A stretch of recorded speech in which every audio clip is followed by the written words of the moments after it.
I've had the pleasure of working with Great Hearts for the last 12 years, currently the interim executive director of Great Hearts Texas, and it's my pleasure to introduce this session today.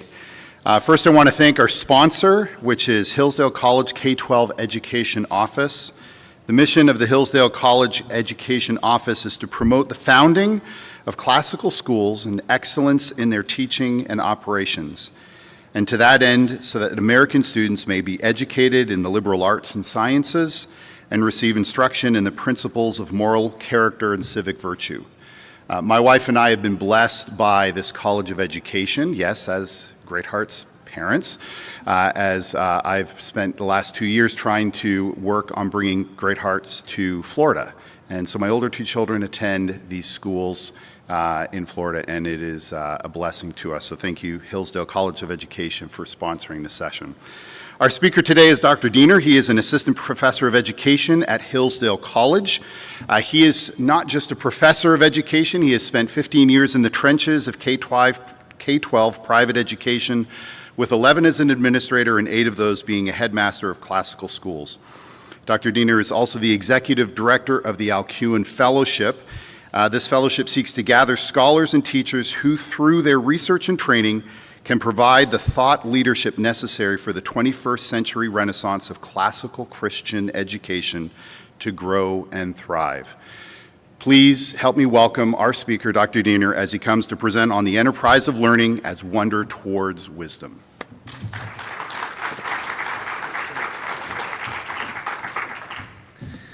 Right, good morning, everyone. It's great to be here with you today.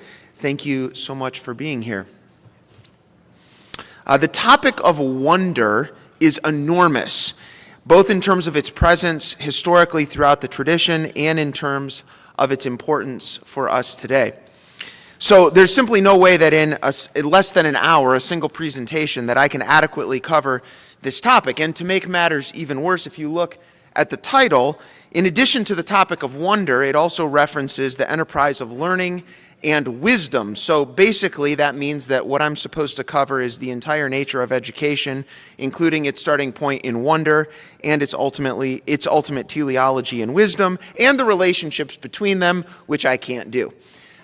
However, what I hope to do is offer some non-exhaustive thoughts about these topics in 3 parts. First, I'm going to look at the nature of philosophy and its relationship to the enterprise of learning. And you might say, wait, I thought this was about wonder, now we're bringing philosophy into it as well. Here's why. Throughout the tradition, much of the discussion of wonder takes place within the context of discussing the nature of philosophy. So if you teach history or literature or math or science or art, etc., you may think that all of this talk about wonder's role in philosophy isn't relevant to you. And what I'd like to do in this first section is try to convince you that you should care and think about wonder's role in philosophy as being generalizable to education and the enterprise of learning writ large. Okay, so that's the first part. We're going to talk a little bit about the role and the nature of philosophy. And then in the second part, I'm going to dig into the nature of wonder itself and wisdom a little bit as the starting point and the end goal of learning. And then finally, to close, I'd like to offer a few thoughts about some practical implications for us as educators as we try to cultivate wonder in our students and, as I'll point out, in ourselves, which is the first step. So let's begin with a few thoughts on the nature of philosophy. 2 definitional characteristics that historically have been attributed to the discipline of philosophy are that philosophy begins in wonder and has wisdom as its goal. So the doing of philosophy is a journey from wonder toward wisdom. And what I want to point out is that this movement from wonder toward wisdom, in fact, characterizes not just the discipline of philosophy in the narrow sense that it has become today within the university, but rather the enterprise of learning in a much broader sense. So by examining the role that wonder and wisdom play in the doing of philosophy, we all can glean insights into the enterprise of learning across whatever particular grade level or discipline you may teach. That is to say, we can look at the nature of philosophy as a lens through which to examine the enterprise of learning across all categories. If we go back in history, what we find is that the term philosophy has been understood for centuries in a much broader way than it's currently understood in contemporary academic contexts. So, for example, many times the discipline was divided into three main parts, three types of philosophy. One was divine philosophy, a second was moral philosophy, and a third was natural philosophy. Now, divine philosophy was the study of God or the gods. Today we might call that theology.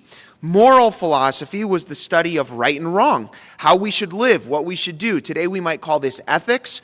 Things like political philosophy also would go under this broad category, how we should organize society, how we ought to live. And then third, natural philosophy was the study of the natural world. And today we might just call this science. Now, note that those three broad areas of inquiry are looking at basically all aspects of reality: the cosmos, the human being and the human condition, and the nature of God, or that which is transcendent. So the natural world, us, we ourselves, the study of the human, and then also the study of God. That is to say, all levels of being. Sometimes throughout the tradition, instead of this threefold distinction, there was a twofold distinction between theoretical and practical philosophy. You get this, for example, in Boethius, in his commentary on Porphyry's Isagoge. Cassiodorus makes a similar kind of division.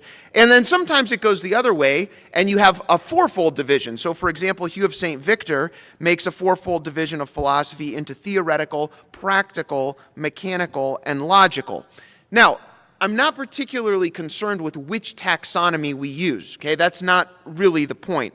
The point I'm just trying to make is that, historically speaking, thinking about the nature of philosophy is something much broader than what we think of it today: metaphysics, epistemology, ethics, logic, aesthetics, etc. Let me give you a few quotes to show you that this is the case from throughout the tradition.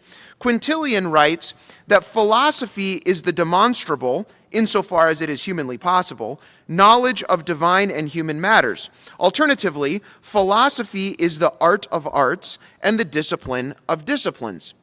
Hugh of St. Victor defines philosophy as the discipline which investigates comprehensively the ideas of all things, human and divine. Again, there's really nothing that we teach in our schools that doesn't fall under this very broad, right? Comprehensively the ideas of all things. That's pretty much everything, right? And John Henry Newman in the 19th century defines philosophy as a comprehensive view of truth in all its branches, of the relations of science to science, that is, disciplines of knowledge or spheres of knowledge to each other, and of their mutual bearings and of their respective values. So what we see in all of these thinkers, again, is this understanding of philosophy as something that's incredibly broad and not limited to a specific academic discipline. Let me just give you one more kind of case study or example to show that this is the case. And that is with regard to what today we would call science, okay, which we think of as, biology and chemistry and physics and physiology and things like that. Throughout the tradition, the concept of science, as we think of it today, simply didn't exist. In the Timaeus, for example, we see the close link between science and philosophy when Plato asserts this. He says, "Our ability to see the periods of day and night, of months and of years, of equinoxes and solstices, has led to the invention of number, and has given us the idea of time and opened the path of inquiry into the nature of the universe. These pursuits have given us philosophy, a gift of the gods to the mortal race." And in his Metaphysics, Aristotle similarly describes the beginning of philosophy thus. He's talking about how philosophy first began. And he says that they wondered originally at the obvious difficulties and then advanced little by little and stated difficulties about greater matters. For example, that is, about the phenomena of the moon and those of the sun and the stars, and about the genesis of the universe. Now, what you might note about both of these quotes from Plato and Aristotle is that what we would think of as physics and mathematics, they are describing as actually being the beginning of philosophy. It really wasn't until the scientific revolution that there's this split between what we think of as science and philosophy, but it really even has come to the fore much more recently. So for example, in 1651, Thomas Hobbes in the Leviathan treats science and philosophy synonymously. If you think about great philosophers, or what we would call scientists of the scientific revolution, think of people like Copernicus, Galileo, they referred to themselves and to their fellow astronomers, past and present, not as scientists or as astronomers, but as philosophers. Okay? The term scientist wasn't actually coined until 1833. It first appeared in print in an article in the Quarterly Review in 1834. And up until thus we see, very recently, people that we would call scientists simply considered themselves to be a particular type of philosopher, that is to say, natural philosophers. I'm going to stop belaboring this point, and there's a lot more that we could say about the nature of philosophy and its relationship to the other disciplines. But again, I wanted to start with this just to lay this groundwork, because a lot of the discussion of wonder within the tradition is within the context of discussing the nature of philosophy. And I want to be clear that this is something that is relevant to all of us. Okay, so in order to start working toward our goal of thinking about what it means to engage in the enterprise of learning, I'd like to briefly address two aspects of what it means to be then a philosopher, or we might say a learner. That is, where you start from, wonder, and where you are going, wisdom. Now, given that this is a conference about wonder, I'm going to spend most of my time on that theme, but let me begin with just a couple of thoughts about wisdom. Simply put, the pursuit of wisdom is the ultimate goal of philosophy. Philosophy, of course, etymologically, literally means the love of wisdom, philia and sophia. And so a philosopher is someone whose goal is the attainment of wisdom. Wisdom is the telos, or the purpose, or the goal, the end target of the entire pursuit. If we had more time, we could discuss the relationship between virtue and wisdom. That's very interesting. And all the ways in which the teleology of classical education, or the goals toward which it's directed, involve forming students who embody virtue and wisdom. Or if you like, we could say students who are equipped to live lives of human flourishing as they fulfill their purpose or function given the human nature with which they were created. Okay, there would be a lot more that we could say about that, but I'd like to turn to the topic of wonder and look at the nature of wonder. Okay, first, from the Greeks onward, it has been understood that the beginning of philosophy is wonder. So again, going the whole way back to the Theaetetus, there's a passage where there's this series of puzzles. They're talking about the nature of change, and Socrates is asking all these questions. And at one point, Theaetetus exclaims, he says, "I often wonder like mad what these things can mean. Sometimes when I'm looking at them, I begin to feel quite giddy." Right? And Socrates responds by saying, he says, "This is an experience which is characteristic of a philosopher. This wondering. That is where philosophy begins, and nowhere else." Aristotle in the Metaphysics similarly says that it's owing to their wonder that men both now begin and at first began to philosophize. And centuries later, Thomas Aquinas says, those who first philosophized and who saw and who now philosophize did so from wonder. Okay, finally, James Shaw writes that no one can be a potential philosopher unless something moves him to wonder, unless he is struck by the being of something not himself. Okay, there's thinker after thinker after thinker within the tradition talks about philosophy in this way. One final quote that goes even farther, Albert Einstein, in his book Living Philosophy, says, "He who can no longer pause to wonder and stand wrapped in awe is as good as dead." Okay, so what does it mean to wonder or to marvel at something? I'd like to highlight two characteristics or aspects of wonder. And then, like I said, we'll think about some practical implications for us as educators.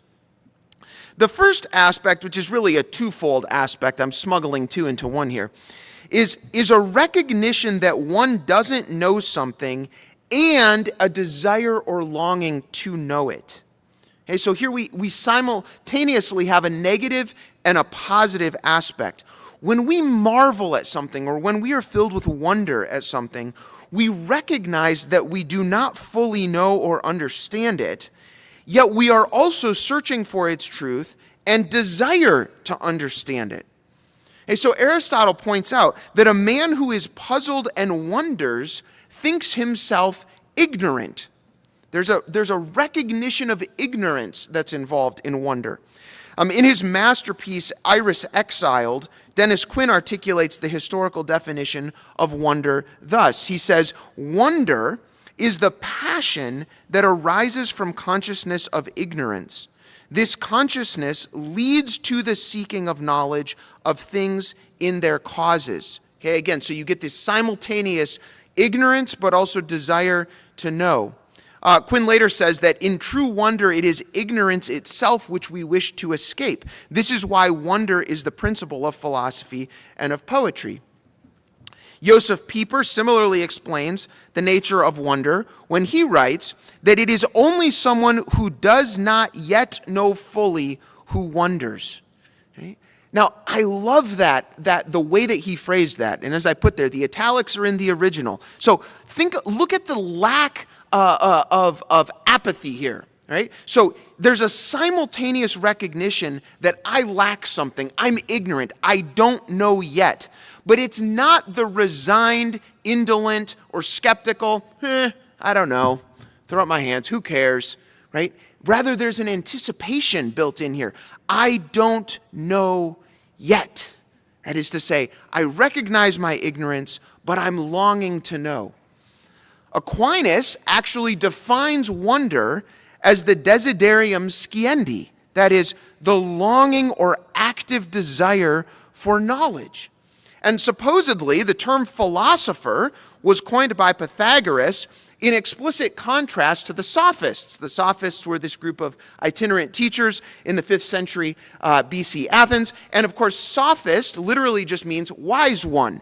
Okay? So the idea here is that the Sophists claimed to be wise, whereas the philosophers humbly, of course, because philosophers are always very humble.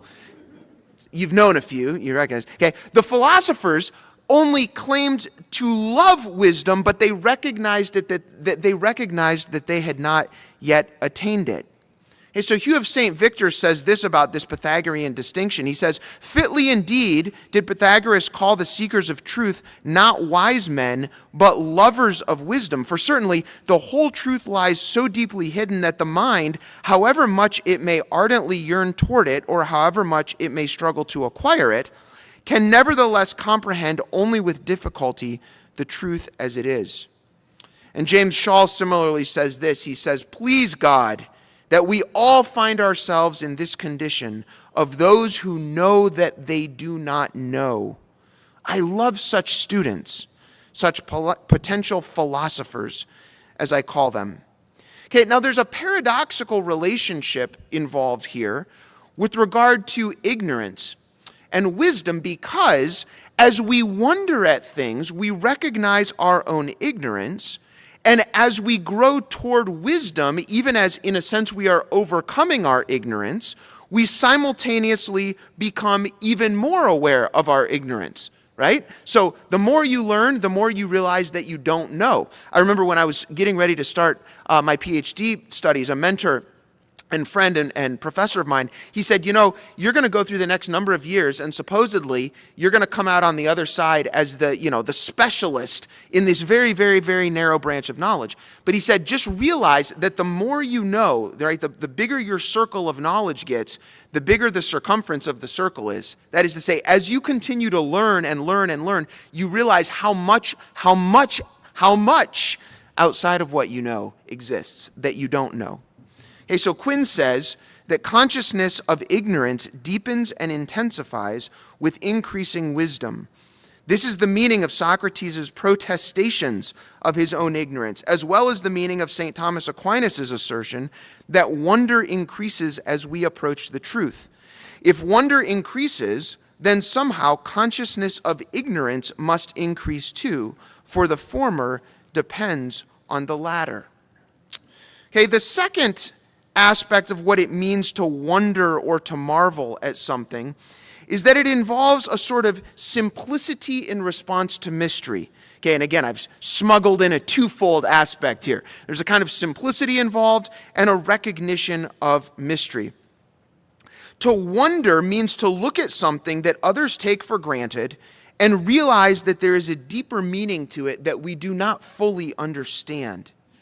Okay, so Joseph Pieper says that to perceive all that is unusual and exceptional, all that is wonderful in the midst of the ordinary things of daily life, that is the beginning of philosophy.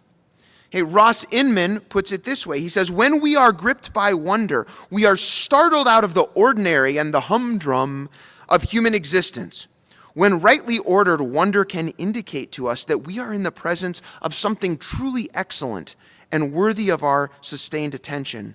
Wonder is also a window through which we can see reality in its proper light.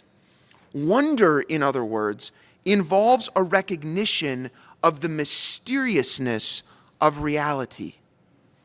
Einstein said that the most beautiful thing we can experience is the mysterious. It is the source, he said, of all true art and science. So in wonder, we recognize the mysterious nature of reality, but again, kind of paradoxically, that wonder often seems simplistic because it is in response to quite ordinary, quotidian aspects of reality. That is to say, wonder-filled learners look at things that others take for granted and ask deep questions about them. So Quinn says, although wonder arises with consciousness of ignorance of some high knowledge, the actual objects that may stimulate wonder may be very small and ordinary. The very existence of all human science testifies to the inexhaustible wonder of the universe, most of it being simply what we see about us every day. Okay, so for example, all of us know what equilateral triangles are, right? Unless you failed geometry class, or circles, okay? Or line segments, things like this, the basic shapes of geometry. Here's the weird thing. None of us has ever seen one. By definition, you can't draw a circle because it's an infinite series of points, and as soon as you draw it and put ink on a page, it's no longer a point. None of us has ever seen an equilateral triangle, or a line segment for that matter. Now, you might just say, oh, who cares? It's insignificant. But philosophers look at this and say, wait a minute. There's something funny going on here, right? How is it that we all understand something that none of us has ever seen? Where did we get the idea of a perfectly equilateral triangle or a circle? Right? Do perfect circles and equilateral triangles actually exist anywhere in the universe or not? Or another example, we use terms like truth and justice and goodness all the time. We think we know what they mean. But for centuries, philosophers have been trying to figure out exactly what do we mean by these terms. Right? This is what got Socrates killed. Right? He's walking around in the agora saying, oh, you know something about this, right? Yes, of course I know something. Well, can you give me a definition? And then, like sometime later when the person's just so frustrated and flummoxed, they just throw up their hands and give up, right? You've confounded me, right? You messed me up. Gorgias says at one point, I used to give speeches about this. Now I don't know what to say, right? So one more example here from natural philosophy or science. Think about Newton watching apples falling and starting to ask questions about the ordinary phenomenon that have been going on for thousands of years. Now, the legend is, of course, that Newton was sitting under a tree and got hit on the head by an apple and went, ooh, gravity, which is an embellishment. That's not exactly how it happened. But Newton himself did say that he started thinking about gravitation after watching an apple fall from a tree, okay? So what made Newton different? For thousands of years, people had been watching apples fall from trees. What happened with Newton that was unique is that he saw in this very daily occurrence something that he couldn't explain. Aristotle had taught in terms of the Aristotelian physics, that when a force is applied constantly to an object, the object moves at a constant speed, and that when the force is removed, the object turns to rest. Okay? Now, that makes sense. If I start pushing this podium across the stage, right, as long as I'm pushing on it, it will move, and when I take my hand off it, it will stop. So that makes sense. But what Newton recognized is that Aristotle's theory of motion didn't adequately explain the apple. Where was the force coming from that pushed the apple down toward the ground and that continued to push even once the apple had left the tree? Wait, what's going on here? It's not touching anything. Okay, now these are just a couple of simple examples about how to wonder at something is to see an aspect of reality that might seem obvious to most people, and then with a sort of simplicity, recognize that there's actually deep mystery going on. Hey, this is part of the reason why children often seem naive or simplistic. Children are often the best philosophers because they are the ones who are filled with wonder. Hey, consider, for example, the small child who is transfixed by the fact that a helium balloon goes up instead of down. That's crazy, right? Everything in their child's experience has fallen toward the earth. And then they see this thing that sort of magically is going up. And the rest of us are like, yeah. Stop looking at balloons. We have to get you to school. You're going to be late. You got to go learn stuff. Doesn't make any sense. Right? We have to remember to give children time to marvel at these things, to wonder at these things. John Donne writes this in poetic form. He says, "There is nothing that God hath established in a constant course of nature, and which therefore is done every day, but would seem a miracle and exercise our admiration if it were done but one.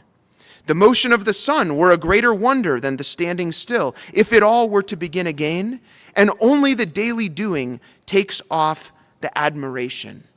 Hey, in other words, the world is full of things that should evoke wonder in us. And children are often the best at this because they haven't yet lost their sense of wonder. They haven't gotten accustomed to the things that we take for granted. They're not afraid of asking simplistic questions that we just assume answers to. Okay? Now, before I move on to some practical implications, I would like to briefly highlight two other truths about the nature of wonder.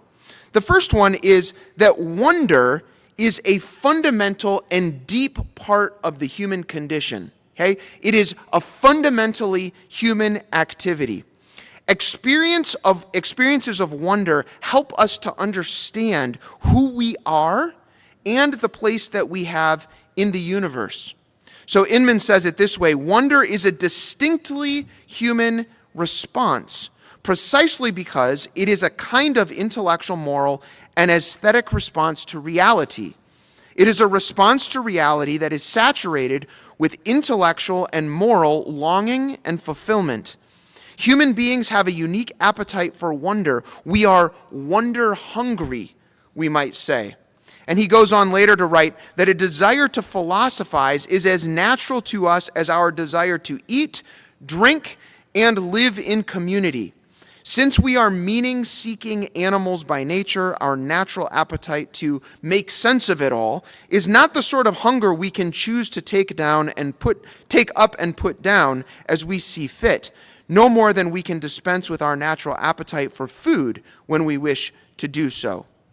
Okay, so just think about this for a second. If wonder is a unique and indispensable aspect of living a rich and meaningful human life, which it is, and if classical education is teleologically oriented toward helping students to live rich and meaningful human lives, which it is, then what follows? As classical educators, we should, by definition, include the cultivation of wonder in our students as a core part of what we do. Okay, so this is one aspect of the nature of wonder. It's just part of what it means to be human. Okay, recall what Einstein says, that he who has lost the sense of wonder is as good as dead. Okay, and then secondly, wonder engenders humility. Wonder engenders humility. Josef Pieper says it this way: since the very beginning, philosophy has always been characterized by hope. Philosophy never claimed to be a superior form of knowledge, but on the contrary, a form of humility, and restrained and conscious of this restraint and humility in relation to knowledge. The words philosopher and philosophy were coined, according to legend, this antique legend by Pythagoras, which I mentioned earlier, in explicit contrast to the words Sophia and Sophos. No man is wise, and no man knows. God alone is wise and all-knowing. At the very most, a man might call himself a lover of wisdom and a seeker after knowledge, that is, a philosopher. Now, when we encounter the mysterious and we come to understand rightly our place in the cosmos, we realize how much we don't understand, right? We become increasingly aware of our own ignorance, and we also realize how small we are in the vastness of reality. And this should engender humility in us. Hey, it turns out that what researchers call the small self effect, okay, this effect when you realize how small you are, this small self effect is incredibly psychologically beneficial. Okay? This is a benefit of wonder.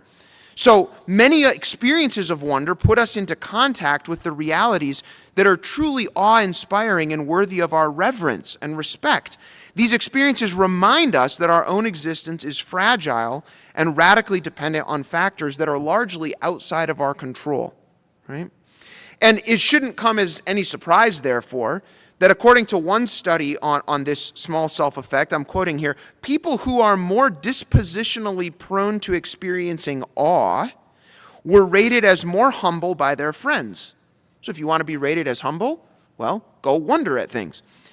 People who reported feeling more awe over the course of 2 weeks also reported feeling more humble.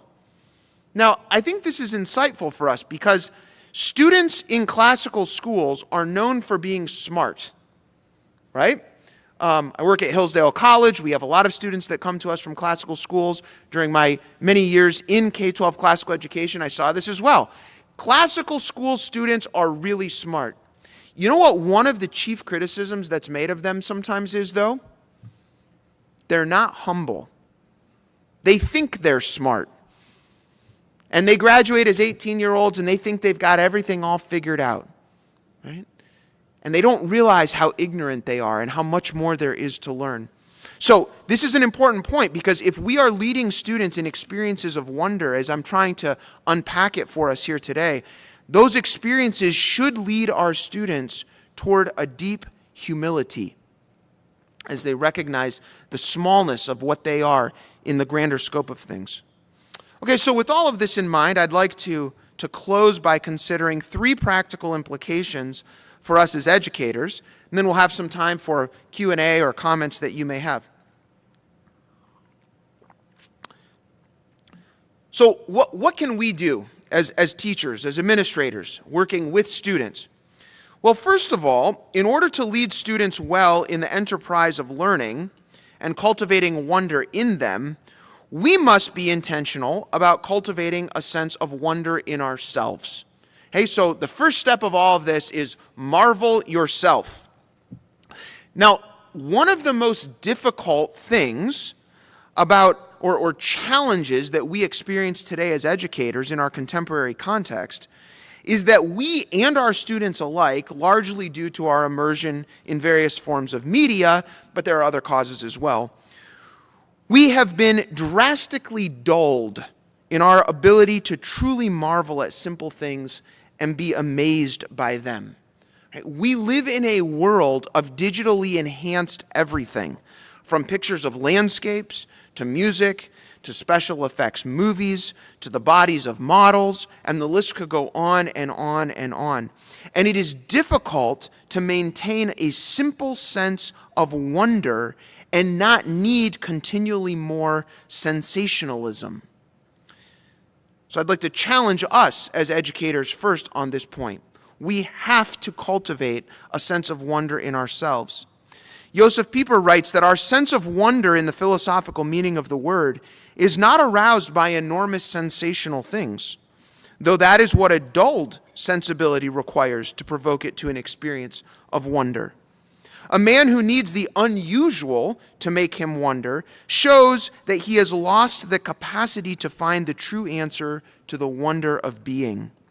The itch for sensation is a sure indication of a bourgeois mind and a deadened sense of wonder.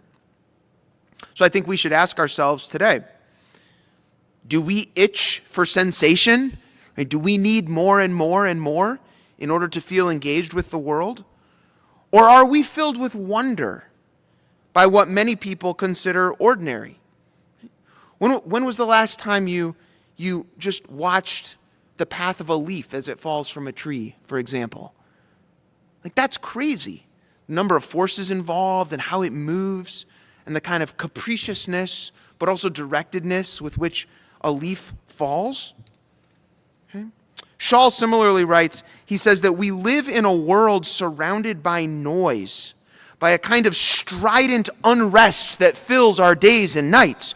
We have so many things to distract us, even if sometimes we think they might educate us. That's interesting. We find the time first by becoming interested, by longing to know. So, are you constantly distracted by the noise around you? Or are you intentional about pushing aside distractions so that you can truly wonder? In his book, Only the Lover Sings, Pieper says this: the average person of our time loses the ability to see because there's nothing to see. Because there is so much to see. Right? We're inundated. And being inundated by so much to see actually deadens our ability to see, paradoxically.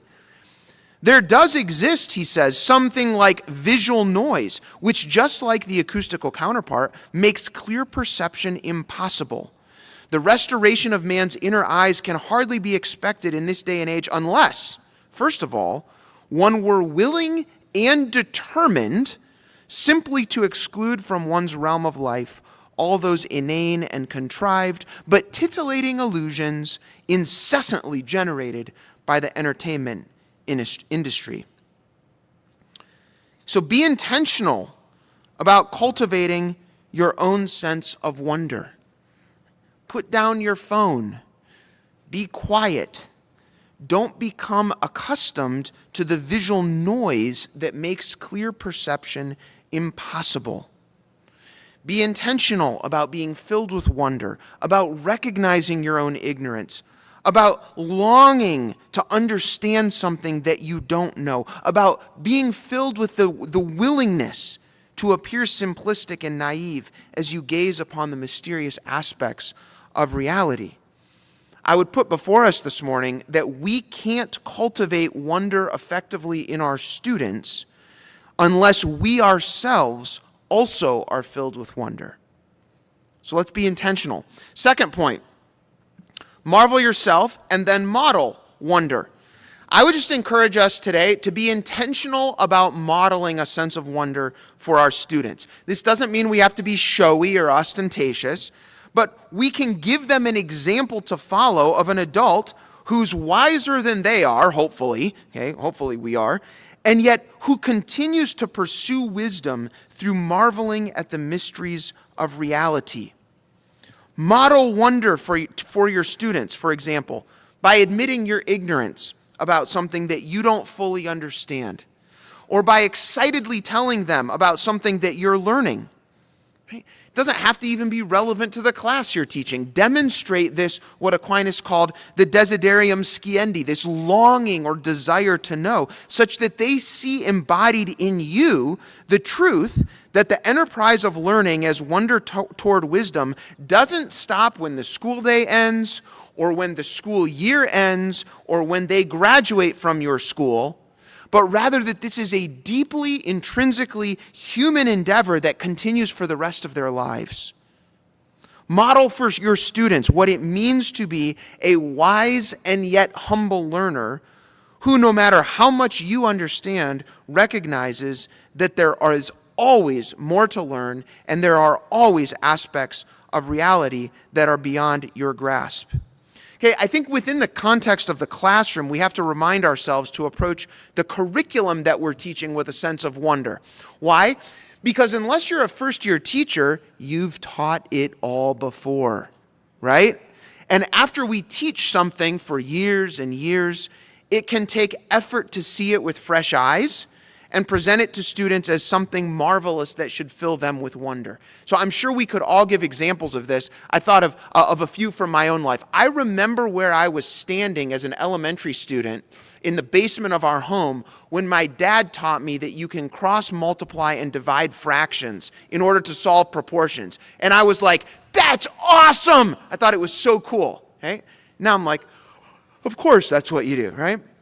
I remember the time when I was in high school, the first time that a teacher showed the connection between physics and calculus. Calc-based physics, I studied calculus, I knew about physics, and I saw the connections between them, and I was like, my mind blew. That is unbelievable, right? The derivatives, you can go from, from the velocity to acceleration, whatever. Like, this is so cool how this is all connected. Okay? Or the first time in college when I had the realization that underlying all systematic theologies are certain philosophical assumptions about metaphysics and epistemology. Okay, we could all give examples like this. We could all think of things where we learned it for the first time and were filled with wonder, but now it's become commonplace. And so after you teach it year after year after year, you have to remember that your students are seeing it for the first time. And it takes effort for us to present it to them in a way that fills them with wonder, instead of just being, the next lesson of the next chapter of the book that you're reading. Quinn points out that although it's true that repetition tends to dull the sense of wonder, the poet and the philosopher testify that some are able to overcome the tendency. Teachers who treat the same subject over and over again, if they are to be effective, have to overcome the wonder-dulling effects of repetition. They have, of course, the ignorant, and one hopes, the fresh-eyed young to help keep their own wonder alive. So like the prisoner of Plato's allegory of the cave who has been freed, we as teachers have to be willing to go back down into the cave, as it were, to meet our students in their darkness, even though we've seen the light of reality, and then lead them up that long and arduous path.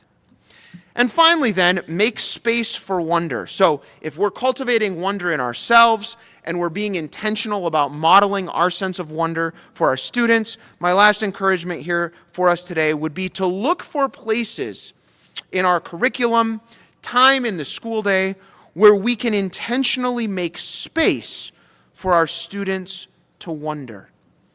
The things that we are teaching day after day, week after week, month after month, year after year, are so full of mystery that merit wonder. From the nature of irrational numbers and geometric shapes, like I mentioned, to mysteries like the incarnation, from a newborn baby to the rock strata in the Grand Canyon just a couple hours north of here, to the physics of subatomic particles, to the nature of love as expressed in a poem, or human nature, who we are as human persons, right? All of these are fundamental aspects of reality that are beyond our grasp. And given that truth, a posture of wonder is completely appropriate. But if you teach your students in a way that conveys to them that the content is the most important thing, and that increasing their knowledge and mastery of the world is what you really care about, then what you're teaching to students, tacitly or implicitly, is that marveling at mystery is really nothing but a whimsical fancy and ultimately a waste of their time. So in addition to cultivating wonder within yourself and modeling it for your students, be intentional about giving them opportunities to wonder. Now, obviously, this will look different in different subjects at different grade levels, across, depending on what you teach, but it can be done across all grades and all disciplines. So here are just a couple of examples. Show students a picture or a painting of something beautiful in the natural world and ask them to reflect on what it teaches them about the nature of themselves and their place in the cosmos. Ask a question and then make them wait 30 seconds or a minute to quietly reflect before they offer an answer. Now just think about that. If you stopped 5 to 10 times a day for 30 seconds and you said, I want you to just reflect on this before you say anything, if you did that 5 to 10 times for 30 seconds in a day, you would not lose that much of your precious instructional time. Right? Do the math. It's not that much time. But I would put before you that if you did that, you would radically transform the way that you're showing students how to engage in the learning process. They would be able to marvel and to contemplate and to be filled with wonder in a way that they can't when you're constantly pushing them.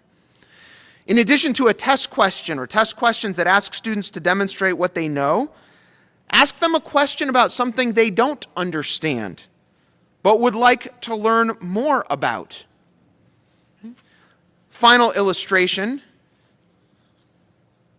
maybe less conversation-inducing than the final illustration last night. Green peppers. I know an art teacher who gave a senior art class a slice of green pepper. And she said, I want you to paint this. And the seniors were very good artists. They had been studying, painting for a long time. And they were kind of confused, like, it's just a slice of green pepper. It's not that big of a deal. I mean, there's a shape, and you paint it green. And then they started to look, and they started to observe, and they started to be filled with wonder at how much texture and color variation and little lines and nuance and complexity and mystery was going on in this little piece of a sliced vegetable sitting on the table in front of them, right? That's an example of how you develop wonder in your students. Okay? So again, we could come up with lots and lots of examples, and it's going to look different depending on the grade level or the subject that you teach. But to conclude then, let's recognize that the enterprise of learning begins in wonder and is directed toward wisdom. Let's consider carefully the nature and the importance of wonder, and let's be intentional about cultivating wonder both in ourselves and in our students. This is a central part of the enterprise of learning, and it's something that we all should be paying, I think, probably more attention to than we do. Thank you.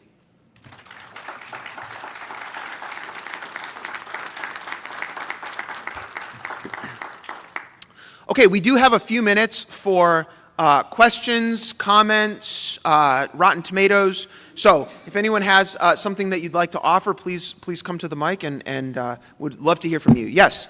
Thank you for that great talk. You mentioned having that experience of the cross-curriculum between the calculus and the physics. And I'm just wondering as a teacher, because we so often try to show the students the connections between the different subjects they're learning. But obviously, there are students who are not always as excited about those connections as you were with the example you gave. So I'm just picturing a student, kind of devil's advocate, saying, Mr. Turco, why even bring that up? That there's a connection between why do you keep bringing up these connections? What, kind of looking at the bigger picture, what should my answer be?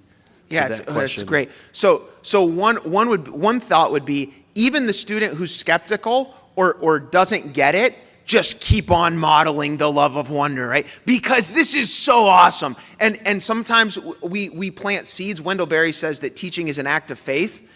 You don't know whether you're being effective. He says, at one point, Berry says that the effects of a teacher might pop out decades down the road in the life of some child or grandchild, right? So it might be that student at the end of the year still doesn't get it, but it might be that next year or in 30 years, they do. So we should continue to model and have faith in the seeds we're planting. The other thing I would just say, and maybe this would be convincing to such a student, or maybe it wouldn't be, is that the way that we divide the disciplines is artificial. And the reality is a whole. Reality is a whole that we learn about through the different sciences or the different branches of knowledge, which are all united and interconnected. And if the student is intellectual and wants to read about that, there's lots of stuff you could look at within the tradition. John Henry Newman in The Idea of a University makes a great argument for this, the way that all the disciplines balance. And he says, this is the Jerry Maguire moment, you complete me. He says they correct and complete each other such that one is incomplete without the others. And whether it's art and music and philosophy and history or the natural world and other things, I think you can give examples to show how that's the case. That if you try to understand reality, if you try to understand the nature of human love only through the discipline of cognitive science or only through the discipline of history or only through the discipline of math, etc., you'll be missing part of it. So we need all of the disciplines. I hope that would be helpful to such a student. Yes? Hello. Thank you for sharing some of yourself with us. Do you mind connecting wondering to the development of virtue? Thank you. Good. So, yeah. So for the next hour, we'll be talking about virtue. Okay, here's one way of making the connection. Virtue, as understood throughout the tradition, is not just moral virtue, right? There are other virtues as well, intellectual virtues, etc.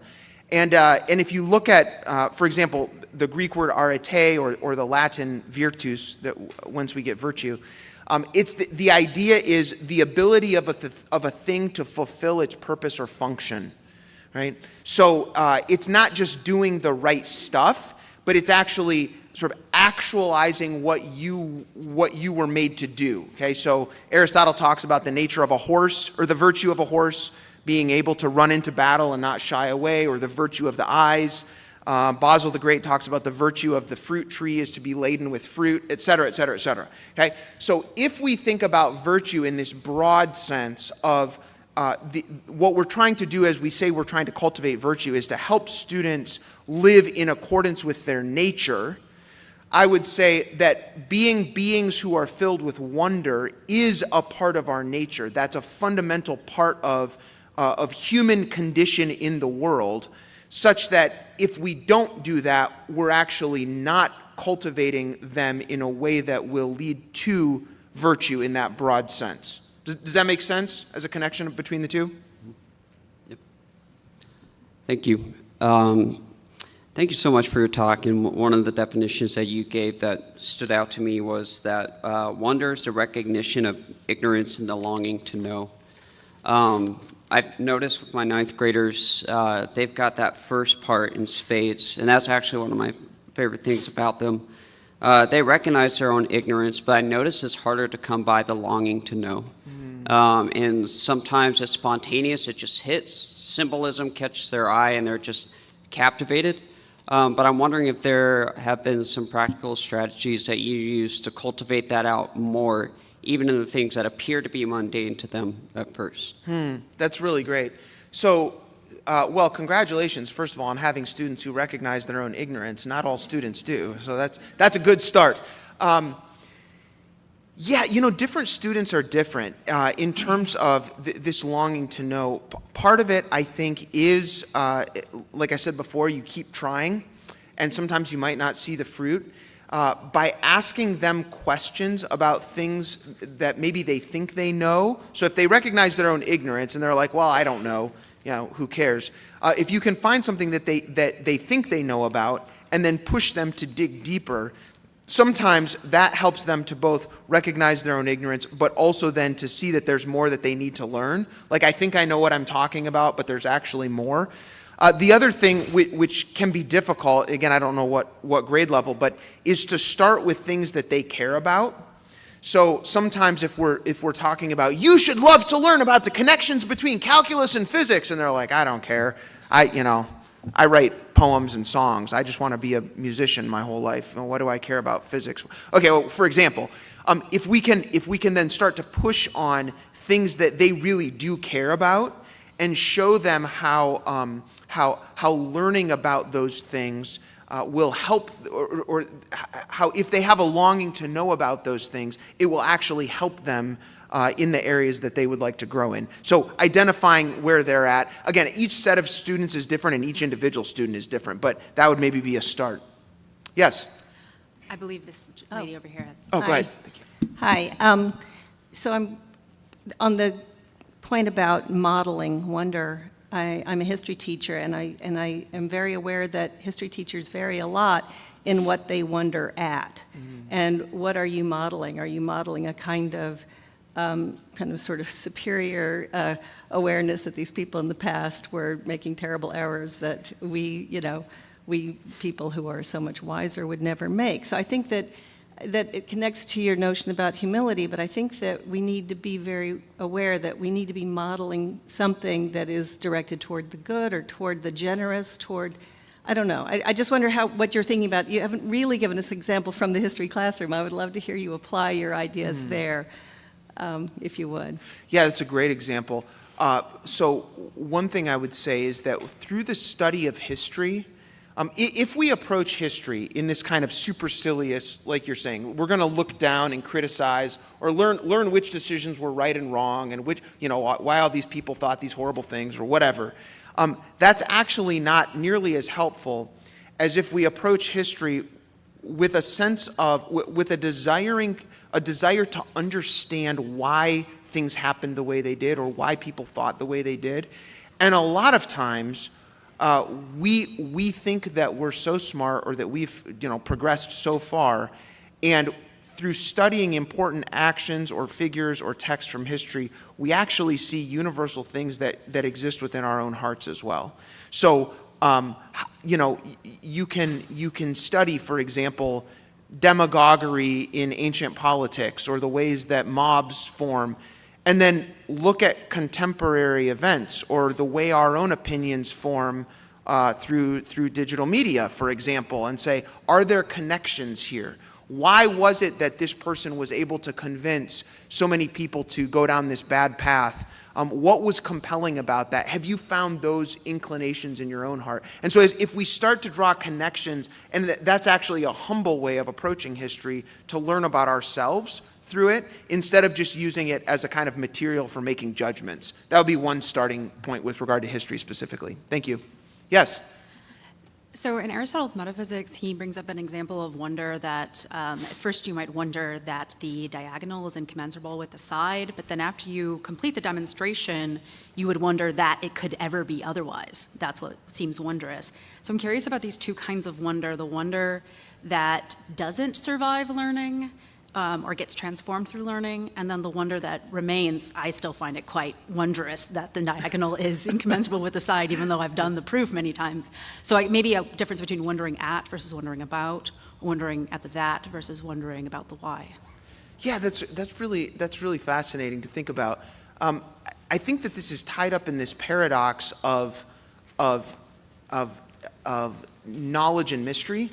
And that the more you learn about something, again, I'm going back to this image of the expanding circle, the more you learn about something, the more you realize that you don't know. So in the example of a mathematical principle, you wonder at something, and then you learn the answer to it, but then in learning the answer, you realize, wait a minute, now there's something else marvelous that I didn't even realize before, and now this is blowing my mind. So there's a kind of sequential, cyclical relationship between in one sense, overcoming the wonder, right?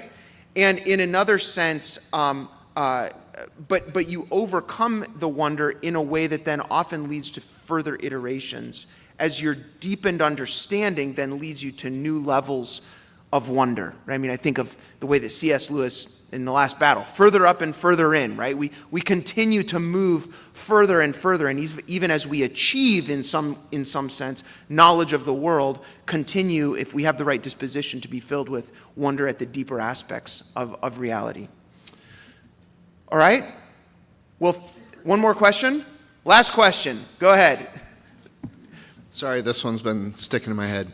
I love the connection of humility and wisdom, but in working with kids, how do we take those steps to show that humility is good, that is the thing to be pursuing in a culture where it's the rock stars and it's the quarterbacks, and that humility is not there, but that's where everybody wants to be. Just some thoughts on that. Yeah, it's a really good question. It's going to depend on what kind of school you're in. So if you are able to speak in explicitly religious terms, right? Obviously, talking about humility the role of leadership through sacrifice is there, right? There are lots of examples within the tradition, even in non-explicitly religious contexts, where that idea of humbling oneself in order to be exalted is present. And you know, if that doesn't work, maybe the social science data on human flourishing metrics of those who are humble would be, I'm sort of kidding, like, you should be humble because your life will be better because of it. No, but I mean, there is a reality, right, that part of human existence is the reality that when we humble ourselves in community, humility is necessary for quality friendships, quality marriages, quality societies. You can't have those. You can have the famous athlete or entertainer who, by the way, usually has a miserable life and is not very happy. And sometimes students are able to recognize that. Like, yeah, that's actually not the kind of life I want. But you can't have a society full of those people. Or if we all were like that, it would be horrible. So helping students to see that in order for their family to work, or for society to work, or for friendships to work, there has to be this encounter with the other that involves humility. Maybe a window into helping them see that's something worth striving toward. So thank you very much for your time. Appreciate it. I hope you have a wonderful rest of your day and enjoy the conference. Thank you.